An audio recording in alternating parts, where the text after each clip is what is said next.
coming into play. All right, we're going to start Bregan Earth Comes to Call. We're not going to be able to finish it on stream, but it's a pretty straightforward.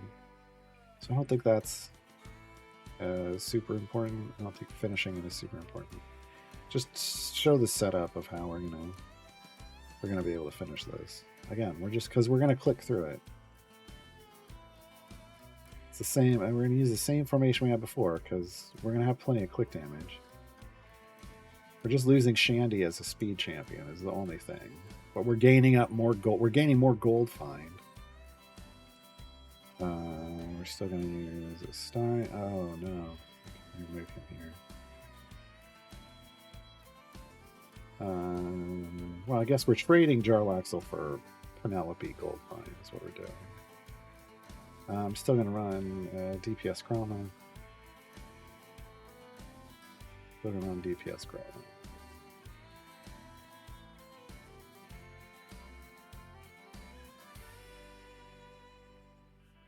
Because again, we should just be clicking all the way through this. Even down 2 champions, it shouldn't be an issue.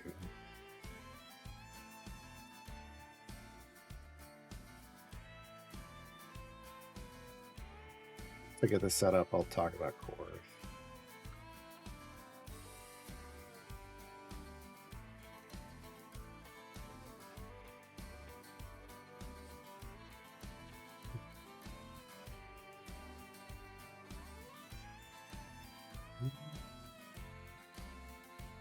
Korth basically got a little easier to use, I feel like. He had some kind of punishing restrictions before, so he'd really only work with specific types of DPS champions. But now he's a little easier, a little friendlier.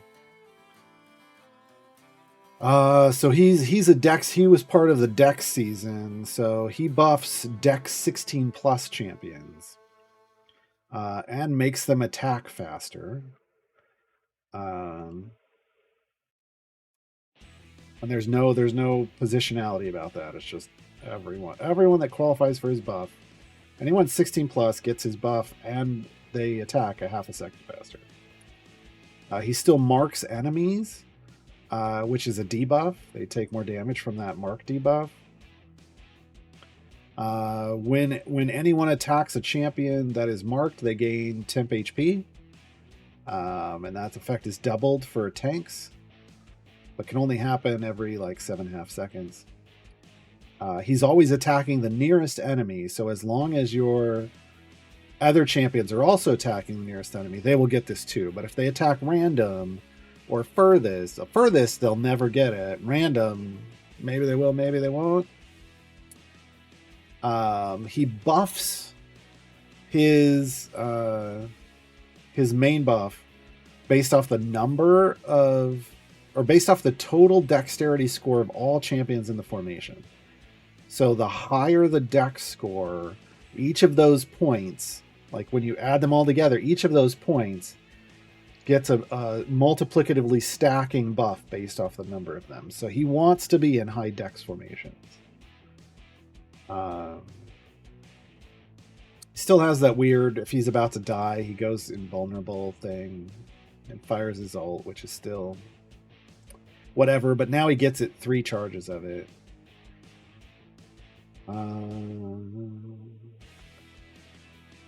Oh, and he almost has kind of like a tank ramping feat where the more enemies he marks, the more he buffs his main buff as well, and that stacks multiplicatively up to 100 stacks, obviously, if he marks. Because what does he do? Because he has simultaneously marked, but he attacks the nearest. How does he make that work? There's something else. I think you have to rotate somehow. You have to rotate the nearest enemy.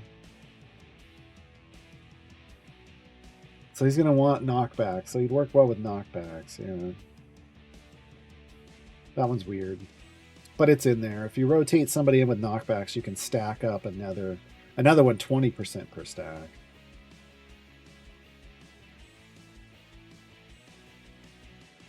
That one's a little harder. That one really makes you wish you attacked at random. And then his spec choices are positional. He increases the deck scores of champions that are either 2 slots in the 2 slots behind him, in the 2 slots in front of him, or in the 2 slots in the column above and below him. And he'll buff them to 16 if they weren't already 16. So that's a way you can add in lower dex champions and position them in a place so that they qualify for his buff and his stacks. So he's got more going on about formation building, and then maybe manipulation with knockbacks. But it's not. Before, it was all just like, if you're not hitting the marked enemy, you're getting nothing from him. So he's got more. He's got a little more going on now. Now you're getting his buff as long as you meet his dex requirement, and then the only thing that you'd be losing out on if you're not attacking is, like, the biggest thing you're losing out on if you're not attacking his marked enemy is the debuff, which is big, but there's a HP thing. But you have to pair him, so you have to pair him with someone who's either AoE attacking the front line or always attacking the nearest target. So it is a little situational still, I guess. But like, overall, it's way better numbers.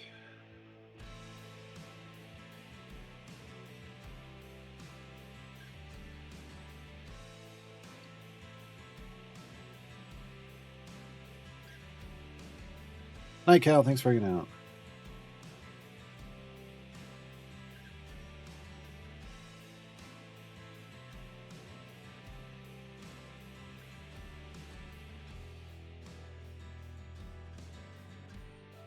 Did Cathris get a rework yet?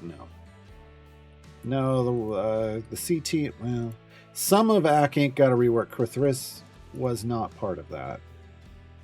Neither was Rosie. Like, most of the C team wasn't. All of the C team wasn't. I think it was Ak Inc. and a couple of Waffle Cream members.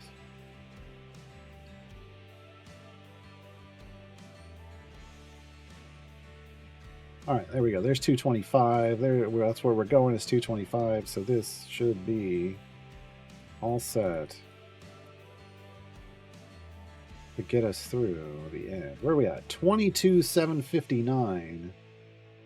There's 450. That'll put us over 23,000. So maybe 23.5.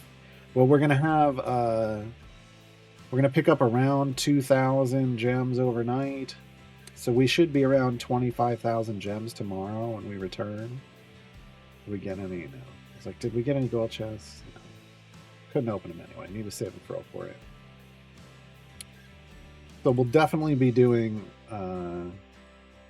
we'll be unlocking Olcoria tomorrow on stream. We are there. Let me double check. This should be the last one we need. Yes. We're at 44 and we're doing 45. And we're doing 45. Is there any achievement for rage stats? Like for Carlock? You'd have to check Carlock? Off the top of my head, I don't remember, but...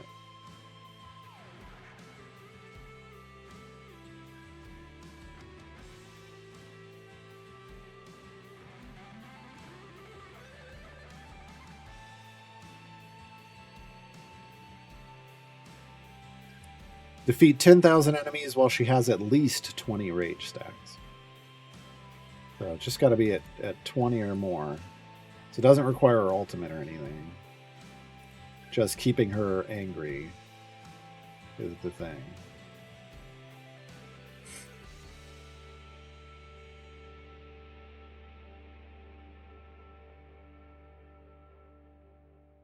He'll get one eventually. I mean, I would think so. The way they've talked about the way they pick who gets reworks is they look at like usage data, like who's getting used. The champions that are getting used the most likely not getting reworks. The champions that are getting used the least, highest priority of getting reworks.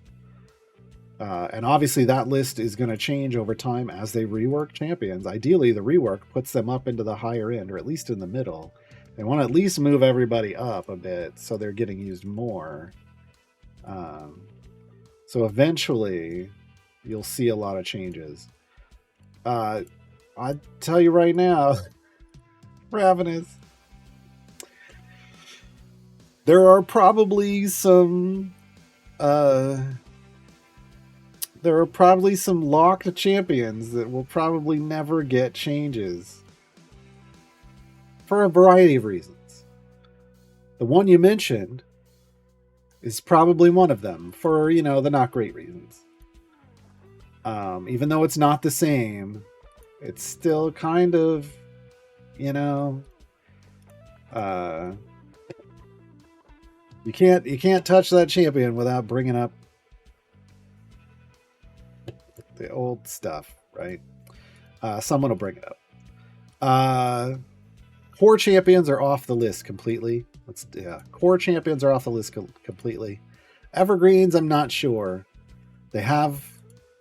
They've tweaked some evergreens, like they tweaked Dritz a bit in one of the seasons. So maybe some tweaks, maybe not full reworks, maybe some tweaks. It's different. But there's probably 3 champions they wouldn't rework because they're just probably going to stay away from those champions for external reasons. And then you got to remember, a lot of these champions have been created in combination with content creators. Some content creators are easy to get hold of, and then others. So, like, if you've seen champions that are content creator champions, and they don't have a lot of skins, that probably means it's either very hard to get a hold of those people to talk about stuff like that, or those people just aren't interested. And that means the same. It probably goes for reworks. So those would then be probably off the list. I mean, they'll try, but if they can't get a hold of a content creator that created a champion, they're not going to rework that champion. They can't. Like, without their permission, they can't. Is my understanding. So yeah.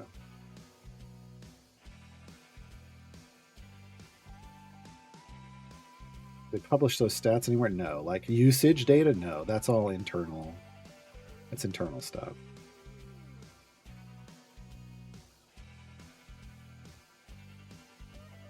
I get it, Bayashikir, but I just tell you, some things are radioactive, and the half-life on that, we have not reached it. We have not reached it. We have not. They did everything they could. Yeah. But like I said, there's probably 3 champions that are in that category that are, just not touchable for real world reasons. That just happens to be the most radioactive one.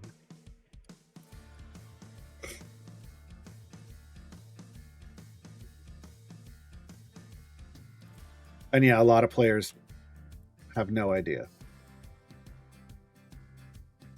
Don't equate that at all. But they have to, again, it's not just Codename Entertainment. It's then Wizards of the Coast has to sign off on anything they do, which also means Hasbro may get a say in it too, right?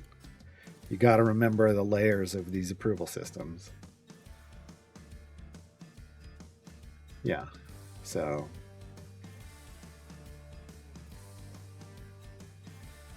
yeah, anytime this is the this is what, the third video game related to a major IP that I've been seriously a serious player of, and everywhere along the way, man, it's dealing with an IP that someone else controls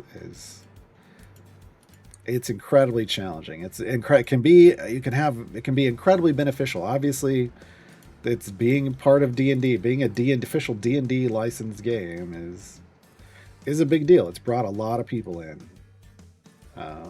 So it's the only reason I'm here. That was the big factor for me to try it out. So, but it also has its downsides, and that's that everything has to be approved. And if you ever just decide to do something, don't.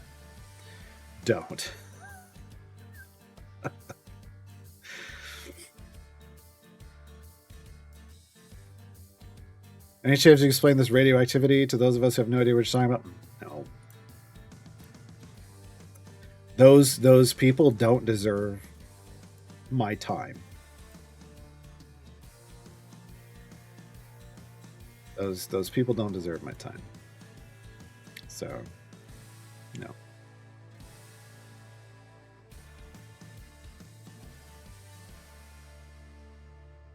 I mean, Hasbro's everyone has to play as a dwarf. Might get implemented an idle champion. Look, I'm down for everybody has to play. No, again, who knows?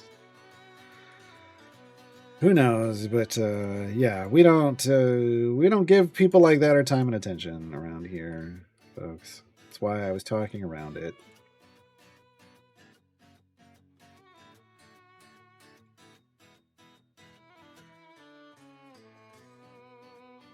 All right, we are out of time. Let me see. What are we got going on?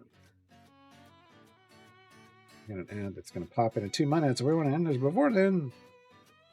I think that stream is ending. That streams. I